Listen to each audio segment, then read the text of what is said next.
Hello, everyone. Welcome back to another Perspectives of Jerry. So, we are constantly in motion. We're told from the moment we wake up that we must be productive, optimized, and busy. Go ahead, take a look at your calendar, your to-do list, your phone. How many times today have you felt the pressure to be doing something?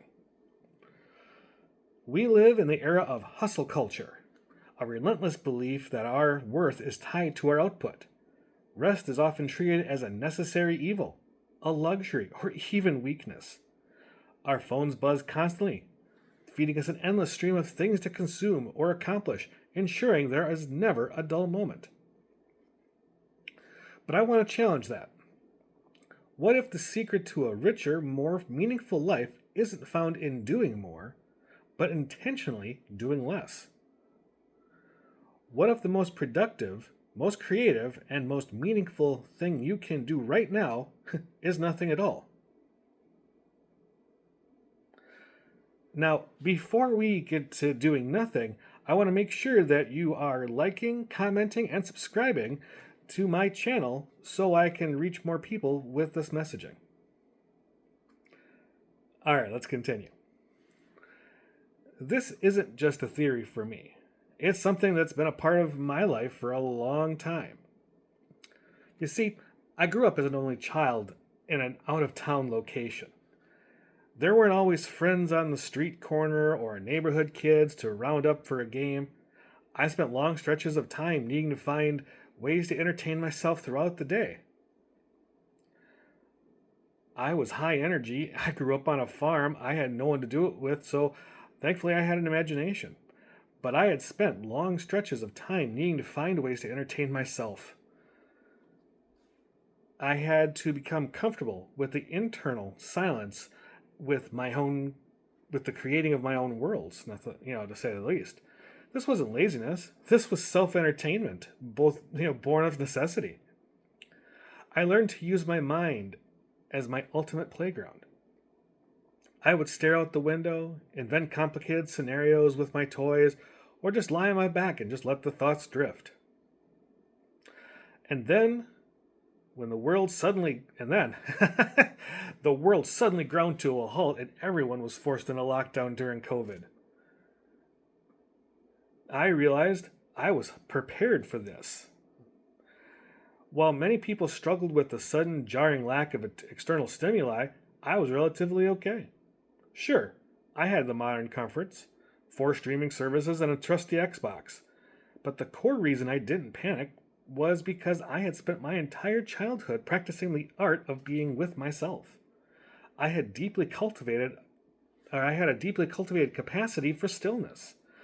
This is a capacity we all need to build. We have become terrified of the feeling I just described, and that feeling is boredom. The moment there is a gap, a pause, or a line, out comes the phone.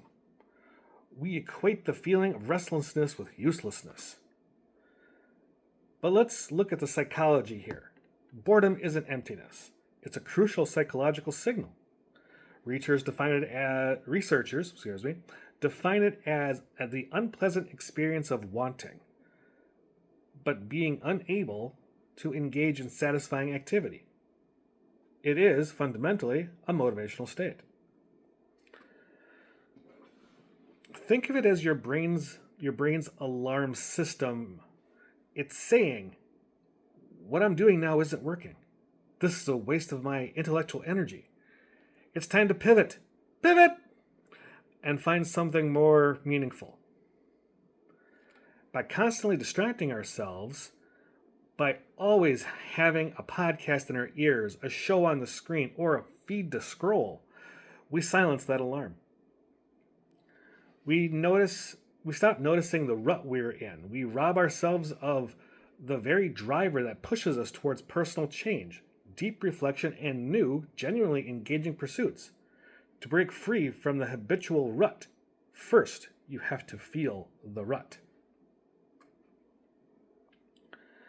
So, What exactly is our brain doing when we successfully embrace boredom and stop actively focusing? We activate what neuroscientists call the default mode network, or the DMN. The DMN is not your brain being off duty. It's your brain's background operating system. It engages when you are daydreaming, mind wandering, or letting your thoughts drift without a specific goal. Like I did as a child, staring out the window. While you're sitting quietly, the DMN is working hard in the background, making connections. It's consolidating memories. It's processing emotional information. And most importantly, it's engaging in self-referential thinking. That means thinking deeply about your goals, your future self, and your identity. This is where your brain takes the messy, disparate information from the day and weaves it into a coherent idea and some long-term plans. This is the scientific reason your best ideas always strike you in the shower, on a long solitary drive, or right before you fall asleep.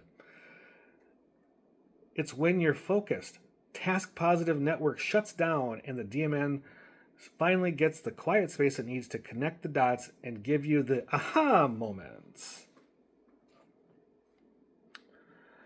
The goal here isn't to be lazy. The goal is to be intentional about your stillness. We are giving our brains the time and space required for true innovation to occur. To harness this power, you need to cultivate small, sacred moments of non-doing. This means setting aside time to just be. Try a mind-wandering walk, where you intentionally leave the headphones and the phone at home and simply let your thoughts and your surroundings guide you. Give yourself 15 minutes a day to truly stare out the window. Watch the clouds, or just sit quietly without feeling the need to immediately solve a problem or look something up. These small moments are often harder than actually working. But to understand this, there are no empty minutes. They are the incubation periods. By allowing your mind to drift freely, let me try that again. But to understand this, these are not empty minutes. They're an incubation period.